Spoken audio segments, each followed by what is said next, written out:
So, how did I make the Mario Kart shot? Well, it all begins with a humble little video, a little public embarrassment at the Minnesota State Fair. My mind was like, I can do something with this. So I took this footage and motion tracked it inside a Blender. You can also use something like Synthesize for this. I recorded it with an iPhone, which didn't make it easy, but it means that I know my backplate number and a rough estimate for the focal length. And check it out, our footage is now aligned with the 3D camera. To get the roto of me in the kart, my first idea was to use Runway ML, which is a AI-based rotoscoping tool. While it normally gives me good results, it did not work in this case, so I had to come up with something new. And it turns out that DaVinci Resolve has something called the Magic Mask tool, and I could roto out each part individually, which would be useful for compositing later. I can bring this into Blender, and now we have a 3D track that is lined up with our isolated element. This means that I can start 3D modeling things, and it will be in the correct perspective. The road I ended up going for was basically looking at the X coordinate and using a bit of a compare function to make lines, and then also making a red and white stripes. For the landscape, the hills on either side, I basically just made a geometry nodes plane and brought it upwards on the z-axis relative to a noise texture. To populate this landscape with some video gamey models, you could model them yourself, or maybe there's a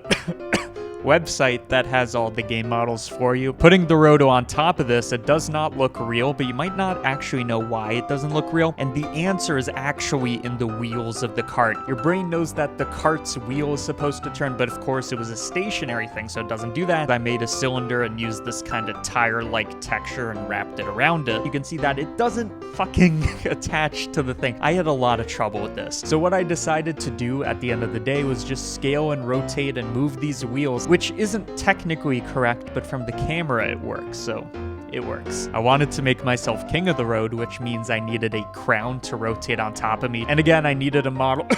There was a place to get this. I used Face Builder to reconstruct my face, and I wanted to use Geometry Tracker, or Geo Tracker, to actually track that mesh of a face, but that didn't work. But it does mean that we can manually align this ourselves, which is what I ended up doing. Attach the crown to this and make sure that it's spinning and all that. But you can see that I actually went for a final effect here that had these motion trail things. The way to do this is inside DaVinci Resolve, there is a motion trails node that lets you control how many ghosting effects there are in the background. And of course I did more work on this landscape, adding in an HDRI and adding in game models that can populate the scene. But there's still a major issue which makes none of this look quite connected, and that is that the kart doesn't have any reflections. So just like with the wheel, I modeled what the front of this would kind of look like, and because it didn't match in the camera thing, I used shape keys, but you add a metal reflective material to this, and all of a sudden it works, and you can add that onto your scene, and it looks much more incorporated. Launching the shell, there wasn't much to it. I just made a shell and launched it forwards, making sure to have a green particle system. But I think the more interesting part of that section of the effect is the glowing green lines that are generated. To do this, you basically take the video and process it through some kind of find edge filter, and passing this through some random fractal noise, you can say, make the lines appear here and not here, make them green, make them glow, and then animate them. Now the final piece de resistance, the final thing that's going to make this look good, is a shit ton of camera shake, because it's a Mario Kart. It's moving very fast. The camera should be shaking. Add in some sound effects,